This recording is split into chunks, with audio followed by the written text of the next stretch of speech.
بسم اللہ الرحمن الرحیم۔ السلام علیکم دوستو، آپ دیکھ رہے ہیں فیکٹ 2.0۔ امید کرتے ہیں آپ بالکل ٹھیک ٹھاک ہوں گے۔ دوستو، قرآن مجید کی سورہ آل عمران کی آیت نے ایک بھارتی ہندو بزنس مین کی قسمت کو بدل ڈالا۔ یہ ساری رپورٹ کیا تھی، ہم آپ کو آج کی اپنی رپورٹ میں بتائیں گے اور امید کریں گے کہ آج کی رپورٹ آپ کو بڑی انٹرسٹنگ لگنے والی ہے۔ اب میڈیا رپورٹس کے مطابق ایک بھارتی بزنس مین جو کہ سبھا گروپ کے بانی اور چیئرمین ہیں، ان کی اربوں ڈالر کی جو مالکیت کی ریئل اسٹیٹ تعمیراتی کمپنیاں ہیں، ان کے یہ آنر ہیں، اور ان کا جو بزنس ہے وہ پورے UAE میں، عمان میں، بحرین میں، قطر میں، اور اس کے ساتھ ساتھ ان کے آفیسز ہندوستان میں بھی مبین ہیں۔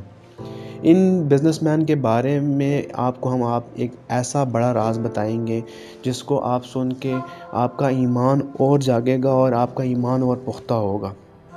اس بزنس مین کی زبانی یہ واقعہ ہم آپ کو سنا رہے ہیں، اور ان کے بارے میں یہ کہا جاتا ہے کہ آج سے 35 سال قبل ان کا بزنس جو تھا وہ تباہی کے دہانے پہ پہنچ گیا تھا۔ ان کا بزنس بالکل ٹھپ ہو گیا تھا اور یہ بہت زیادہ پریشان تھے، اور ان کو کاروبار میں بہت زیادہ نقصان اٹھانا پڑا۔ ان کی ساری چیزیں ان کے ہاتھ سے نکلنا شروع ہوئی۔ انہوں نے کوشش کی لیکن کچھ نہ ہو سکا۔ اس گروپ کے بانی اور چیئرمین کے اپنے ورڈز ہیں، انہوں نے کہا کہ میں بالکل امید توڑ چکا تھا، میری مایوسی ختم ہو چکی تھی، اور میں بالکل اب اس نتیجے پہ تھا کہ میرا بزنس وائنڈ اپ ہونے والا اور میں بالکل زیرو پہ آنے والا ہوں۔ تب بھی ان کی ایک ملاقات عمان کے بزنس پارٹنر سلمان نداوی سے ہوئی۔ اس وقت انہوں نے ان کو قرآن پاک کا ایک خوبصورت نسخہ تحفے میں دیا، جو ساتھ میں ان کو یہ بھی تلقین کی کہ سورہ آل عمران آیت نمبر 160 کو آپ ڈیلی بیسس پہ پڑھیں۔ اس آیت کا ترجمہ کچھ اس طرح ہے: اگر اللہ تمہاری مدد کرے گا تو تم پر کوئی غالب نہ ہو سکے گا۔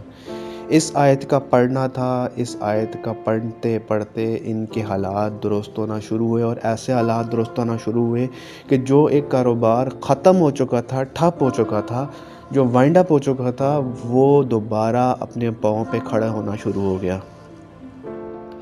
ان بزنس مین کا کہنا یہ ہے کہ جب یہ آیت میں نے پڑھنا شروع کی تو میں نے اس آیت کو اپنے گھر کے باہر اور اپنے دفتر میں، جہاں میری پوری دنیا میں آفیسز تھے، وہاں پہ باہر لگائی، اور اس آیت کی کرامات دیکھنا میں نے اس وقت شروع کیے جب اس نے میرا ایک بالکل زیرو پہ گئے ہوئے کاروبار کو دوبارہ کھڑا کر دیا۔ بھارتی بزنس مین کا کہنا یہ ہے کہ انہوں نے ان تمام آیت کو اپنے گھروں اور دفاتر بشمول متحدہ عرب امارات اور ہندوستان میں مستقل طور پہ رکھا۔